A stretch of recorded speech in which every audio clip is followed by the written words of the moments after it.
안녕하세요. 개념파입니다. 오늘은 개념파의 중3각 기권과 지구기온 중에서 대기 중의 수증기에 대해서 강의하고자 합니다. 얘도 용해도와 마찬가지로 조금은 어려워합니다. 그러나 용어에 또는 정의에 충실하면 용해도만큼은 어렵지 않습니다. 이제 강의 시작해 보겠습니다. 중학교 1학년 때요. 물질 상태 변화에 대해서 공부를 합니다. 근데 여러분들이 자유학년제에서 중학교 1학년 과학을 참 많이 놓치고 올라옵니다. 그때 배운 건데 그 중에서 수많은 것 중에서 응고도 있고요. 기하도 있고요. 액화도 있는데 우리 중3에서 그냥 필수적으로 알아야 될 거는 승하와 기하입니다. 그 중에서 액체가 기체가 되는 현상을 기화, 즉 물로 따지자면 물이 수증기로 변하는 현상을 기화, 고체와 기체로 변하는 것, 즉 얼음이 수증기로 변하는 그런 걸 뭐라 그러냐, 우리는 승화 그럽니다. 이때 눈여겨서 봐줘야 될 게 뭐냐 그러면 승하와 기하는 모두 열 에너지를 흡수해서 일어납니다. 열 에너지를 뭐라고요? 흡수한다. 그럼 열 에너지를 흡수했다는 이야기는 주변 공기가 차가워집니다. 이걸 열 에너지를 흡수한다가 굉장히 중요한 주제입니다.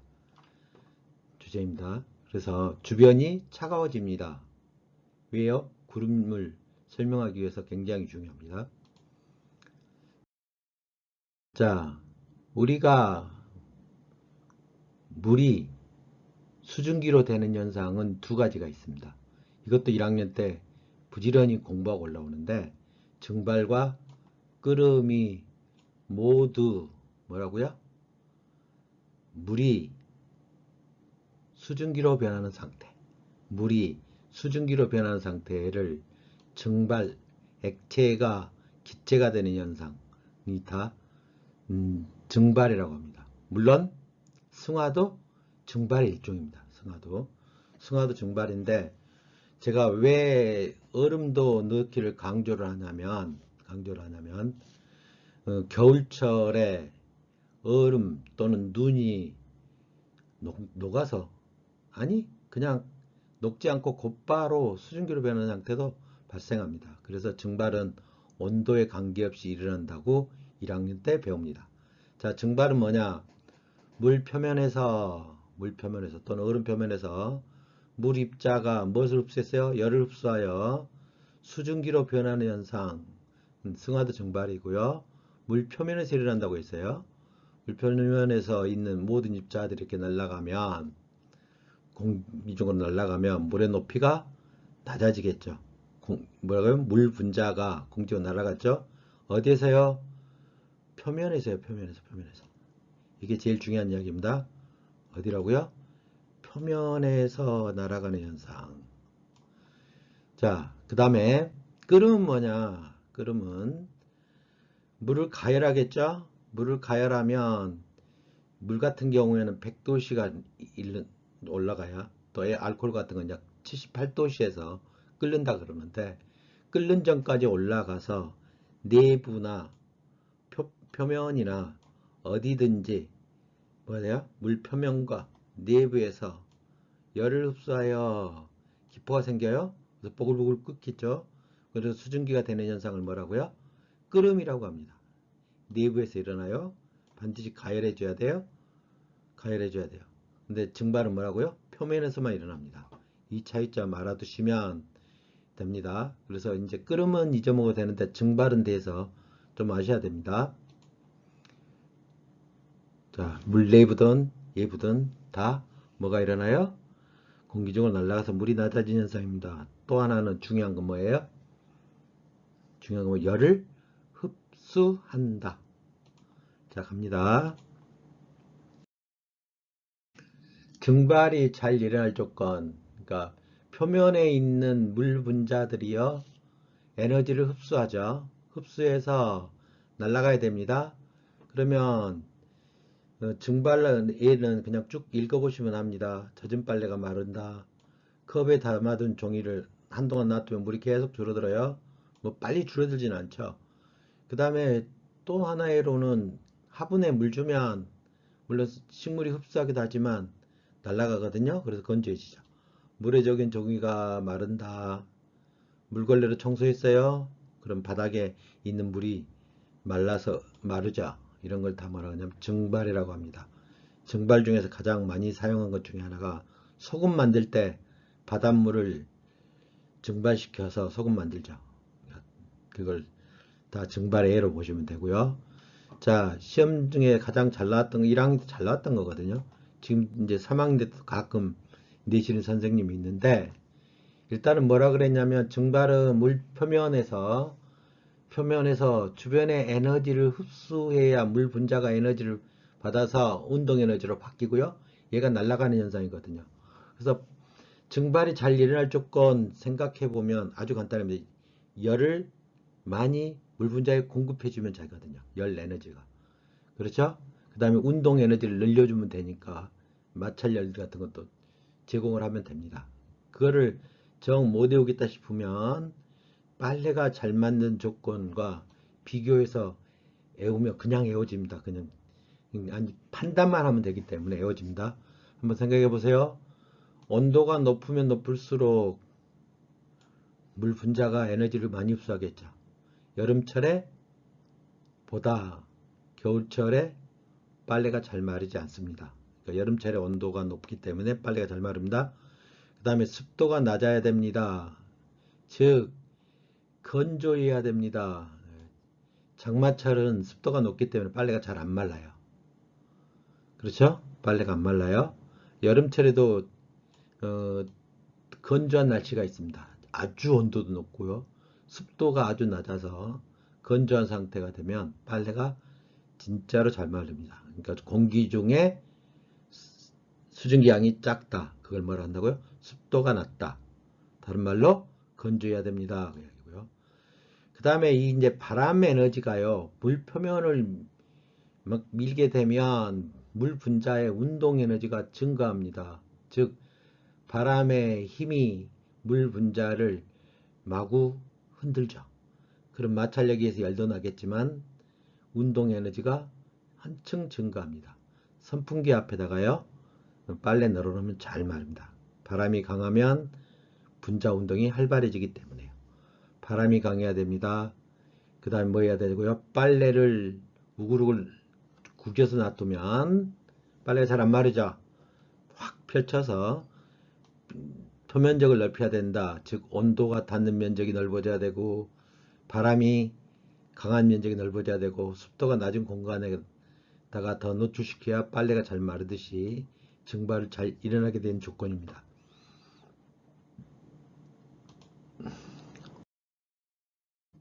자, 이제는 증발과 반대되는 응결에 대해서 이야기를 하겠는데, 응결이란 단어는 이제 액화라고도 표현하는데, 그 중에서, 액화 중에서 응결이란 공기 중의 수증기.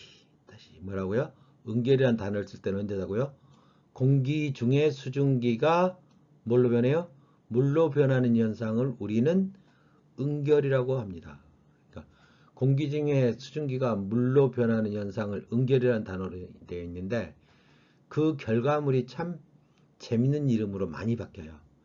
물론 찬 음료수, 여러분들 음료수 사서 잠깐 놔두면 물방울이 맺혀 있죠. 가끔 가다가 농담으로 그러는데 캔을 뚫고 나온 물방울이래요. 애들이 가끔 그런 애들도 있는데 그게 아니라 공기 중에 있는 수증기가 차가워져서 냉각되어서 물방울이 맺힙니다. 자, 그런데 새벽에 식물잎에 또는 우리 미끄럼틀 같은데 철봉대에 아침에 운동하라고 보면 이슬이 맺혀 있죠. 물방울이 맺혀 있죠. 이 물방울을 이름하여 이슬이라고 합니다. 표면에 물체 표면에 물방울로 변해 있는 걸 뭐라고 한다고요? 이슬이라고도 표현합니다. 그 다음에 지표면, 그러니까 땅 바로 가까운 곳에서 공기 중에 수증기가 물로 변해서 뿌옇게 되는 걸 다른 말로 안개라고 합니다. 얘도 물방울입니다. 겨울철에, 아니 겨울철이 아니라 하늘에 구름이 생긴다. 구름도 뭐가 됐다고요? 물방울 또는 얼음으로 된 상태를 우리는 구름이라고 하거든요. 그러니까 멀리 떨어져 있으면, 하늘 위에 있으면 구름, 그 다음에 지표면에 가까이 물방울이 생기면 우리는 안개라는 이름으로 붙습니다. 또 하나 이름 붙은 게 기임이라는 게 있는데, 겨울철 창문이나 추운 곳에 있다가 따뜻한 곳으로 들어가면, 또는 아니죠, 저기 차가운 곳에 나오면 뭐가 되려요? 뿌옇게 흐려지죠. 그죠? 버스 안에 있다 바깥으로 추운 겨울날 나오면 하얗게 김설이죠? 다 응결 상태입니다.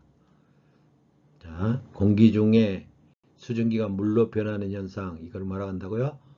응결. 이렇게 용어 정확히만 이해하면 됩니다. 자, 공기 중에 수증기 양에 따라서 불포화와 포화 상태 이렇게 나타나는데, 우리가 음식물을 딱 먹어서 배가 찼을 때, 와, 나 포화 상태다, 이런 표현 많이 하죠. 자, 아직 음식물이 덜 들어갔어요. 그래서 아직 배가 차지 않았어요. 그러면 우리는 불포화, 그런 말 하듯이.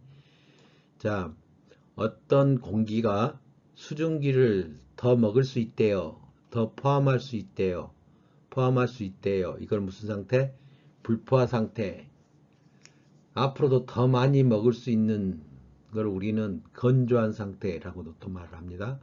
즉, 공기 입자와 공기 입자 사이에 수증기가 2개 들어있는데 아직도 채울 공간이 있대요. 여기는 채울 공간이 2개나 있대요. 이렇게 채울 공간이, 이렇게 빈 공간이, 아직도 수증기를 먹을 수 있는 공간이 있대요. 이런 상태를 뭐라고요? 공기의 불포화 상태. 공기 입자와 입자 사이에 수증기 입자를 포함할 수 있는 공간이 있다. 포함될 수 있는 공간이 있다. 를 우리는 뭐라고요? 공기의 불포화 상태라고 이야기를 합니다. 자, 불포화 상태일 때는요, 어떤 공기가 수증기를 더 먹을 수 있기 때문에요. 자, 다시 한번 이야기를 하지만, 물이 수증기로 변하는 걸 뭐라고요? 증발. 그 다음에 공기 중에 수증기가 다시 물로 되돌아오는 걸 뭐라고요? 응결. 그랬다고요. 그러면 공기가 불포화 상태가 되어 있으면요, 증발량, 이렇게 증발량이 무엇보다 더 커요? 응결량보다 커요. 응결량보다.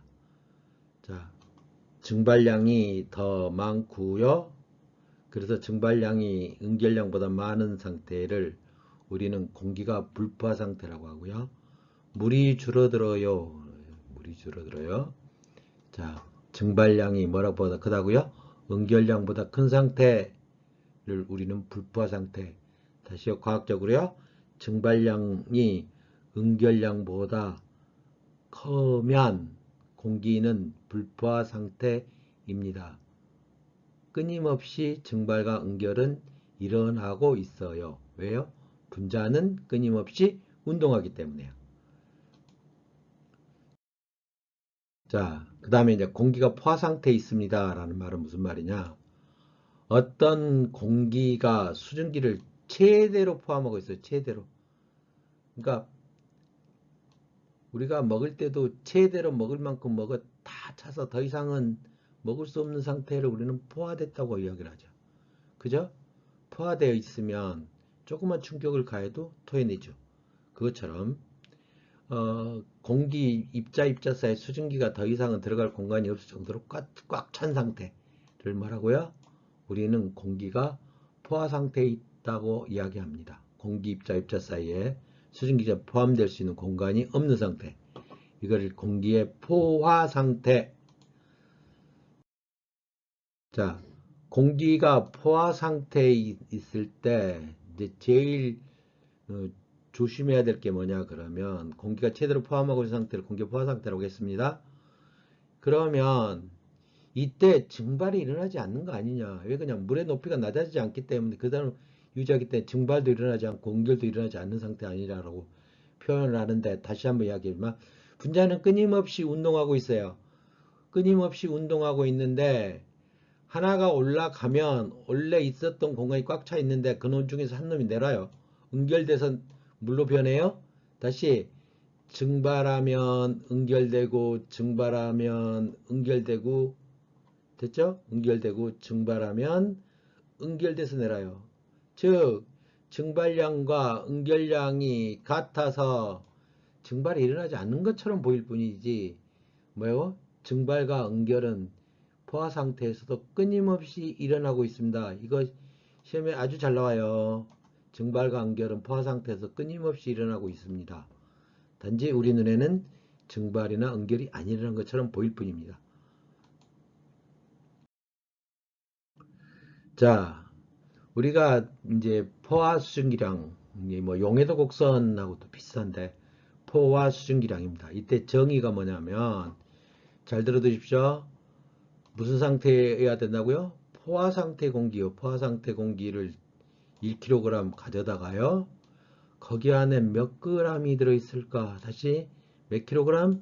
1kg에 들어있는 수증기 양을 g수로 나타내는 걸 우리는 포화 수증기 량이라고 합니다.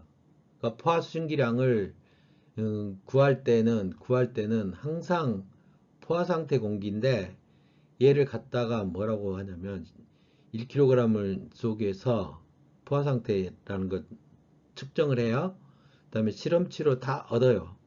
그래서 0도씨 공기 안에는 포화 상태가 됐을 때 풀로 찼을 때 얼마가 들어있을까 계산해 봤더니 3.8이 찼더래요. 그래서 이 점들을 다 실험치로 구해보죠. 10에서는 7.6 쭉 그 점들을 이어나간 이 곡선을 뭐라 그러냐면 포화 수증기 곡선. 다시 한 번만 읽어보게요. 포화 수증기 곡선. 1kg 안에 들어있는 수증기량을 점을 이렇게 찍어가다 보니까 나타나는 곡선을 뭐라고요? 포화 수증기 곡선이라고 그래요. 그래서 이 포화 수증기 곡선 가지고 이론적으로 공부를 하면 그냥 모든 게 외워집니다. 쉽게 외워져요. 이해하면 그냥 자동으로 외워지는 거지. 억지로 외우려고 하지 마세요. 자, 포화 수증기량은 어떻게 변하느냐? 참 혼동을 많이 하는데 이슬점하고 실제 수증기량 세 가지가 많이 이제 헷갈리는 용어입니다. 포화 수증기량, 실제 수증기량, 그 다음에 이슬점 이걸 조금은 알아두셔야 될 것 같고요. 자, 포화 수증기량은 온도, 즉 기온, 공기의 온도에 따라 기온이 높을수록 포화 수증기량은 증가합니다. 이거 당연한 거거든요. 왜 그러냐면 온도가 올라가면 부피가 커집니다. 온도가 올라갈수록 부피가 커지고요. 부피가 커졌다는 이야기는 공기하고 공기 입자 사이가 커져요. 커지면 그 사이에 빈 공간이 생기죠. 수증기를 포함할 공간이 커지기 때문입니다. 이해되셨죠? 자, 다시 한 번만 확인하고 넘어가겠습니다. 자, 우리가 보통 저온 상태에서는 입자와 입자 사이 공간이 작습니다. 그런데 온도가 올라가면 분자 사이가 넓어지죠? 그러면 이만큼만 수증기가 다시 찰 공간이 생겨지겠죠. 그러면 이때 포화된 얘는 우리가 만약에 3g이라고 가정해 보면 온도가 올라가서 분자 사이에 되면 하나, 두 개가 더 들어온다고 생각하면 5개 정도 또는 6개 정도가 올라가겠죠. 수증기 양이 3g, 6g. 자, 온도가 올라갈수록 어쩐다고요? 분자 사이 넓어져서 더 이상 수증기가 꽉 찼던 놈이 덜 찬 상태가 되죠. 포화였던 놈이 불포화 상태로 변했죠. 그럼 다시 채워지려면 여기 안에 수증기량이 더 들어가겠죠. 만약에 3개만 더 들어온다 그래도 포화 수증기량은 6으로 바뀌죠. 3에서 6으로. 똑같습니다. 그래서 포화 수증기량의 변화 요인 반드시 온도입니다. 온도. 다시 포화 수증기량 뭐라고요? 온도. 자, 어떤 공기가 포화 상태냐 아니냐를 알면 실제 수증기량과 포화 수증기량을 비교해야 됩니다. 근데 포화 수증기량은 뭐라고요? 이론상으로 다 실험치로 찾아놓은 겁니다. 이 곡선상 위에 있는 게 뭐라고요? 포화 수증기량입니다. 그래서 A점도 포화, B점도 포화, 여기 E점도 포화 상태입니다. 포화 상태고요. 그때 수증기량을 포화 수증기량으로 하고요. 실제 수증기량은 현재 공기 중에 현재 공기예요. 탁 끄집어내서 체크를 해봤을 때 지금 몇 그램 녹아 있다라고 판단 내리는 게 뭐예요? 실제 수증기량입니다. 실제 수증기량. 현재 공기 중에 포함되어 있는 양 수증기량을 뭐라고요? 실제 수증기량으로 이야기를 할게요. 자, 이 점을 조금 먼저 C점 먼저 해보면 좋겠는데 A점부터 차례로 읽어갈게요. A점은 곡선 위에 있는 점이므로 포화 수증기량이 얼마예요? 10.6이에요. 맞아요? 자, A점은 실제 수증기량은 어떻게 보시면 되냐면 이렇게 X축과 수평으로 쭉 쓰면요. 실제 수증기량이 10.6이라는 거 알 수가 있습니다. 이 점에. 그래서 A점의 실제 수증기량은 얼마라고요? 10.6입니다. 포화 수증기량 후 실제 수증기량이 같을 때 우리는 뭐라고 한다고요? 포화 상태에 있다고 합니다. 실제 수증기량과 포화 수증기량. 그러니까 포화 수증기량 곡선 위에 있는 공기 덩어리들은 다 포화 상태라고 이야기를 합니다. 자, B점도 포화 상태겠죠? 실제 수증기량하고 뭐가 같아요? 포화 수증기량이 같은 상태. 20.0, 20.0. C점은요, 실제 수증기량 어디로 이렇게 수평으로 잡는다겠어요? 그럼 실제 수증기량이 10.6이고, 그놈의 포화 수증기량은 수직축으로 갑니다. 아까 뭐라 그랬냐면, 포화 수증기량은 온도에 따라서 달라집니다. 똑같은 10.6이라고 갖고 있으면 15도 때는 포화지만 25도 때는 포화 수증기량이 20.0으로 높아져서 아직 덜 산 상태가 되겠죠. 그러니까 C점을 뭐라고 하냐 우리는 불포화 상태라고 합니다. 포화 수증기량 곡선에 있는 공기 덩어리는 뭐라고요? 실제 수증기량이 포화 수증기보다 작아서 불포화 상태 이렇습니다. 그래서 C점의 실제 수증기량은 얼마라고요? 수평축으로 보면 수직축으로 보면 포화 수증기가 20, 실제 수증기는 얼마라고요? 10.6이죠. 불포화 상태. 같으면 포화 상태. 곡선 위의 점입니다. 자, 불포화 상태인 점을 만약에 C점을요. C점을 포화 상태로 바꾸려면 C점에 공기덩어리를 집어넣는 실험체를 온도를 낮춰버리면 됩니다. 10.6이 될 때까지 낮춰버리면 불포화 상태가 포화 상태로 바뀝니다. 거꾸로요. 보통 평상시 날씨 따뜻한 날은 오전부터 오후까지 온도가 변해서 포화 수증기량은 그때그때 온도에 따라 달라지겠지만 현재 수증기량은 절대 변하지 않습니다. 그런데 비가 딸랑 와서 막 소나기가 쏟아졌어요. 그러면 실제 수증기량이 증가하겠죠? 증가하다가 20.0까지 증가하겠죠. 그래서 C점을 포화 상태로 바꾸기 위해서는 불포화 상태에서 포화 상태로 바꾸기 위해서는 요만큼한 양의 뭐예요? 수증기를 다시 공급하면 됩니다. 공급하거나 그러면 공급 못할 바에는 차라리 온도를 낮추면 다시 포화 상태가 됩니다. 다시요. 기온을 낮추거나 수증기를 공급하면 됩니다. 포화 상태로 바꿔줄 수 있습니다. 자, 그 다음에 새로운 용어 다시 이야기하겠습니다. 포화 수증기량 했죠. 불포화 수증기량 했죠. 실제 수증기량 용어 했죠. 그 다음에 응결이란 단어 했습니다. 이제 또 하나 단어 이슬점, 이슬이 되는 온도. 다시요. 이슬이 되는 온도를 뭐라고요? 이슬점이라고 합니다. 이슬이 되는 온도를 뭐라고요? 이슬점인데, 이슬은 뭐였어요? 공기 중에 수증기가 물체 표면에 액체로 만들어진 물방울, 그걸 이슬이라고 그랬죠. 근데 이 이슬점은 다시 한번 말하지만 수증기가 응결하기 시작할 때의 온도의 온도, 우리가 끓는 점, 끓는 온도, 우리 과학에서 점이라는 단어가 온도라고 읽으시면 됩니다. 대부분 그래요. 자, 공기 중에 수증기가 응결하기 시작할 때 온도, 정확히 말하자면 포화 상태가 될 때의 온도, 불포화인 수증기량이 포화 상태로 될 때의 온도를 뭐라고 하냐면 이슬점 그럽니다. 이슬점은 어떻게 변하냐? 이슬점을 변한 것은 기온도 아니고요. 기온도 아니고 포화 수증기량도 아닙니다. 이슬점에 영향 주지 않아요. 꼭 알아둘 것, 이슬점은 실제 수증기량입니다. 실제 수증기량, 수평축 방향으로 되어 있는, 뭐라고요? 수평축으로 쭉 끄었을 때의 이슬점이 나타납니다. 14.7 실제 수증기량은 얘하고 같죠? 자, 기온 실제 수증기량은 보다 이슬점을,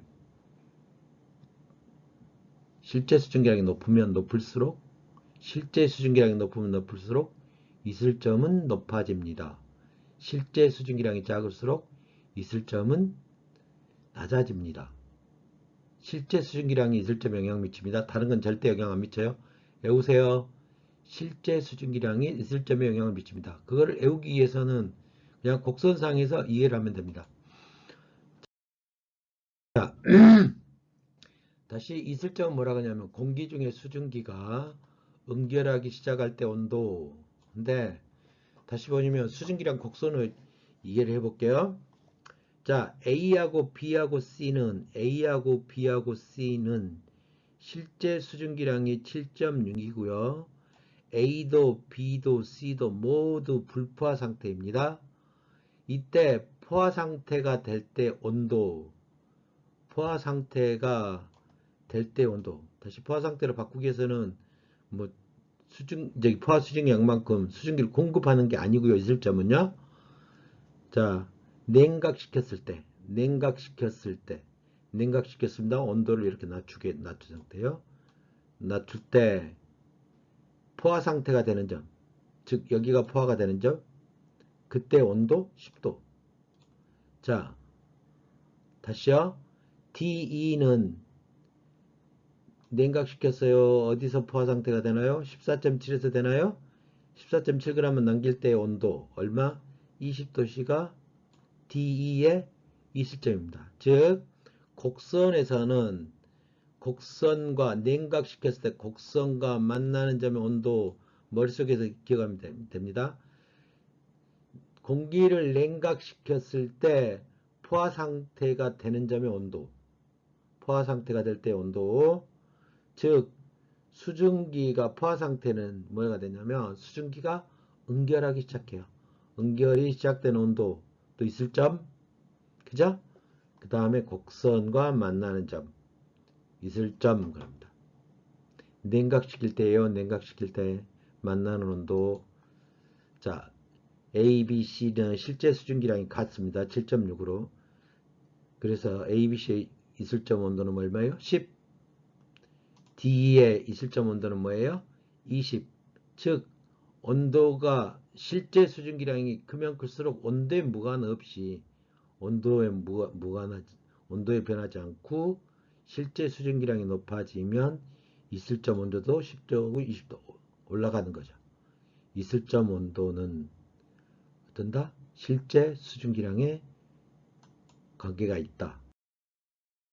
다른 건 관계가 없다. 자, 그 다음에 다시 얼마나 많은 물이 나올까요? 응결량. 용해도에서는 석출량 이렇게 배우는데, 자, 응결량 구하는 법. 먹은 놈을 중에서 포화 상태를 유지 못하고 토해내는 양은 얼마일까요? 그 이야기.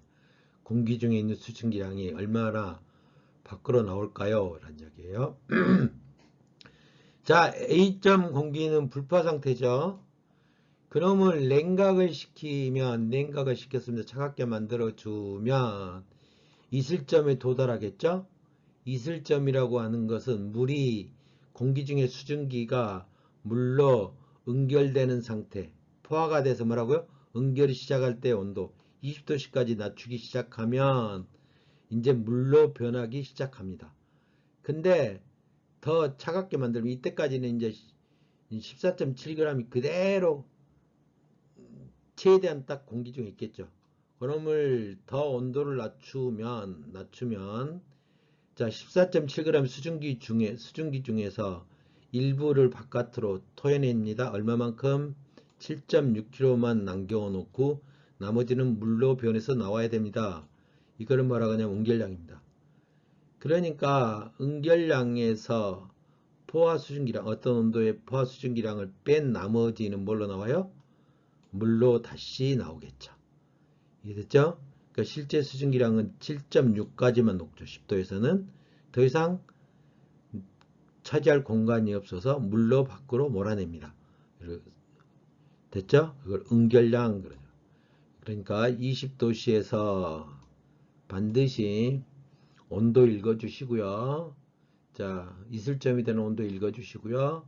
이슬점의 온도, 실제 수증기량에서 그 온도에서 10도씨에서의 포화 수증기량을 빼면 됩니다. 그렇죠? 그러면 뭐가 돼요? 응결량이 계산되게 되어 있습니다. 자, 구할 수 있겠죠? 자, 유튜브 저기 O2가 64, 65페이지에 해석하기 문제가 좀 실려 있어서 그놈을 예로 드리겠습니다. 자, A점, B점, C점의 실제 수증기량을 찾아라.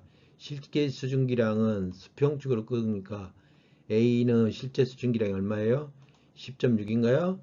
자, B점의 실제 수증기량은 뭐예요? 이렇게 수평적으로 실제 수증기량이 수평적으로 긋습니다. 그러니까 B하고 C는 다 모두 실제 수증기량은 얼마인가요? 똑같이 5.4입니다. 이해됐나요? 자, 포화 수증기량은 수직으로 긋습니다. 온도에 따라서 달라집니다. B점의 포화 수증기량은 수직으로 올라가서 7.6kg까지 이만큼 아직도 채워놓을 수가 있겠죠. 15도씨에서 A 포화 수증기량 그죠? 자, A는 포화 상태니까 실제 수증기량과 뭐가 같아요? 포화 수증기량이 같겠죠. C점은 부하 상태예요.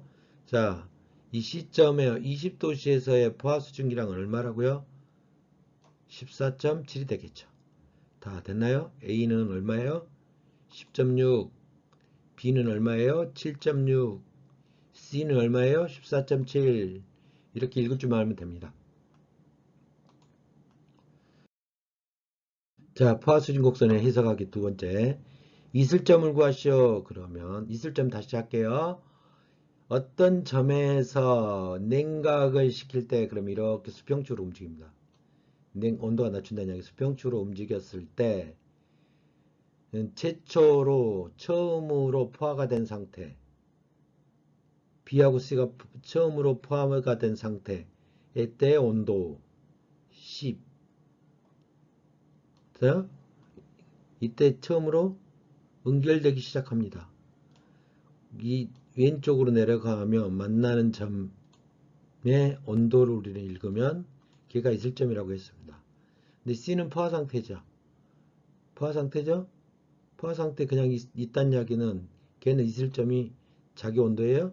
자, 그러면 A의 이슬점은 20도씨입니다. 맞죠?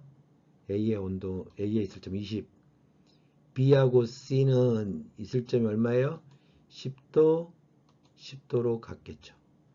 읽을 수 있겠죠? 자, 그 다음에 포화 수증기에서 응결량은 자, 잘 봅시다. 여기 조심해야 됩니다. 전제 조건이 1kg으로 주어졌으면 1kg 그대로 읽어주면 되는데 만약에 500g으로 주어졌다면 1kg 공기를 구해놓고 나중에 2로 나누어야 500g에 들어있겠죠. 이 전제 조건을 바꿔서 시험 내는 선생님도 있습니다. 조금은 골탕 먹이려고 그런지 모르겠는데 그냥 1kg이면 참 편하긴 합니다. 자, 1kg 공기 A가 지금 몇 도시에 있어요? 20도시에 있습니다. 5도씨까지 낮춰보래요. 그러면 슈 5도씨까지 지금 10도씨에 오면서 있을 점이 됐죠? 10도씨에서 이제 응결이 시작됩니다. 근데 어디까지 가라고요? 5도씨까지 갔어요. 그럼 요만큼 뭘로 내야 돼요? 물로 토해내야 되겠죠? 그러니까 7.6 빼기 5.4를 하면 2.2kg이 나오죠. 이해되셨어요? 자, B점은 자기 온도이지만 포화 상태에 있고요. 이때 응결이 되기 시작하는 온도죠. 그럼 10.6을 그대로 어디까지 남기네요? 5도씨까지 낮추면 요만큼의 응결량이 나와야 되겠죠. 그래서 10.6 빼기 5.4 저 5.4 하면 몇 그램 나와요? 5.2g이 나옵니다. 자, 포화수증기 곡선 해석 문제. 자, 이게 포화수증기 곡선이라고 그랬어요. A점, B점, C점은 같은 온도에서 포화수증기량은 14.7로 동일합니다. 포화수증기량은요. 근데 실제 수증기량은 A는 14.7이고요. B는 10.6이고요. C는 얼마예요? CD는 5.4가 실제 수증기량입니다. 그럼 실제 수증기량이 가장 많다는 건 뭐예요? 수평축으로 가장 높은 놈 찾으세요. 그 말이에요. 그러니까 A가 실제 수증기량이 가장 많겠죠. 그 다음에 A2 중 실제 수증기량이 같은 공기. 수평축 같은 공기는 CDE가 뭐예요? CDE는 실제 수증기량이 같아요. 5.4g으로. 자, CD 같고요. A2 중 포화 수증기량이 가장 작습니다. 포화 수증기량이 가장 작습니다. 온도가 가장 작은 쪽 찾으세요. 그죠? 포화 수증기량 C는 여기가 포화 수증기량이고요. D의 포화 수증기량 여기고요. A, B는 포화 수증기량 어디예요? A예요. 그럼 포화 수증기량이 가장 작은 건 뭐예요? C점이 가장 작겠죠. 그죠? 자, A 중 포화 수증기량이 같은 공기. 포화 수증기량이 같다? 수직축으로 같은 점 위에 있는 거. 즉 온도가 같은 점이에요. 다시 A 포화 수증기량이 같다. 온도가 같은 상태에 있는 온도. A, B, E는 포화 수증기량이 같습니다.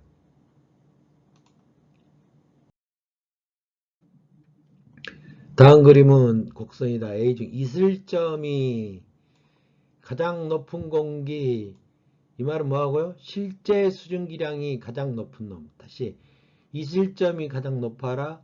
실제 수증기량이 가장 높은 놈 찾아라. 실제 수증기량이 가장 높은 거 뭐예요? A예요. 그죠? 그러니까 이슬점이 가장 높다. A점. B점은 얼마인가요? 15도. CD는 얼마인가요? 여기까지 가겠죠. 5도. 자, A2의 이슬점이 같은 공기. CDE가 냉각시켰을 때 같은 선상 위에 있는 점들, 실제 수증기 같은 점들이 뭐라고요? 이슬점은 실제 수증기라고 관련이 있습니다. CDE가 답이겠죠. 자, A와 CD가 답입니다. 자, 그 다음 이제 강의 마치면서요. 앞으로는 좀 얘들이 어려워하는 부분을 좀 쉽게 설명하려고 노력합니다. 오늘도 좀 부족한 점이 있었고요. 그러나 댓글로 달아주시면 어떤 단원을 해드릴지 생각해 보겠습니다. 네, 이제 운동과 에너지 편, 역학적 에너지 3학년 2학기 때 나오는 그 역학적 에너지 보존의 법칙에 관련된 거 곧바로 강의를 한번 만들어 볼게요. 구독과 좋아요는 무료이고요. 무료이기 때문에 많이 눌러주시기 바랍니다. 오늘 강의 마칩니다.